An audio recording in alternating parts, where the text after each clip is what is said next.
Hi, I am EsmeraldaMoya. I am from Campus Reynosa, and now I am going to talk about the exercise 10 of the module number 2 of Contemporary World.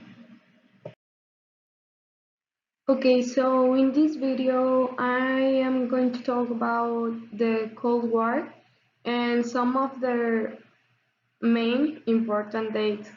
This was a fight between the United States and the Soviet Union, which lasted for many years, and during this time lapse, many other things happened worldwide, like the 6th August of 1945, United States Army Air Force dropped a bomb on Hiroshima. On 12th August of 1945, United States Army Air Force drops a bomb in Nagasaki. The 5th June of 1947, General George C. Marshall announced the Marshall Plan, and on December 1989, the governments of the United States and the Soviet Union announced the end of Cold War. Okay, so now I am going to talk about a little bit deeply about the Cold War.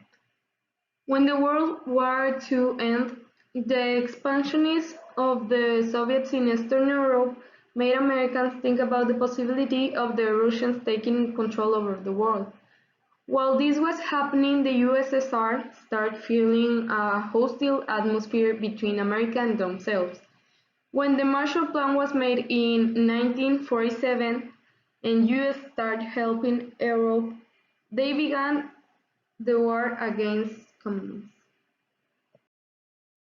Now I am going to talk about capitalism and socialism. Capitalism was expressed by Adam Smith when he published an inquiry into the nature and causes of the wealth of nations in 1776. So this economic system established that the production is privately owned and the income will be distributed through the operation of the markets. Then there's socialism that was first established in 1848 when Karl Marx and Friedrich Engels published the Manifesto of the Communist Party, and it claims that individuals live in cooperation with one another. So anything that's produced is in a way a social product. So I made an interview to my father, Juan Osvaldo, who's 40 years old and was born while the war happened, but he didn't live as much as other people. But he answered to all the questions. So when I asked what countries were the world leaders during this period, he answered, Rusia y Estados Unidos. Then I asked why did he think the countries who were allies during the wars become enemies afterwards. Porque tenían diferencias sociales y hubo tensión después de las dificultades económicas a nivel mundial. And then I asked, where did the Cold War take place? Creo que casi en todo el mundo. Then I asked, what opinion did the general public have of the Cold War? No puedo recordar bien, pero creo que todos estaban cansados de la guerra. Then finally I asked, what type of weapons did the two world powers have at their disposal? Creo que había muchas pistolas, pero también hubo bastantes armas nucleares.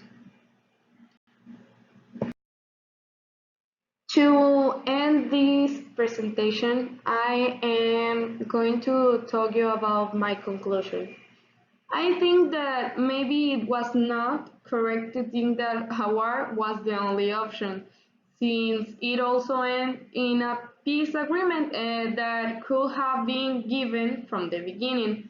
But well, I suppose that while the time passed, the stubbornness of the world leaders began to decrease, and they later accept the fact that they didn't use the same economic system or the same political system. But the most important thing about this is that we learn to communicate and start to promote the peace between countries. And that's the best part we can have about this. So this was all from my part, and thank you for watching, and see you later. Okay, so at last but not least, here are some reference for the pages I took information from. These pages are full filled with information. They have great info, and I can tell you that it's very easy to understand. So read them. They are good pages, and it's good for us to learn more about everything.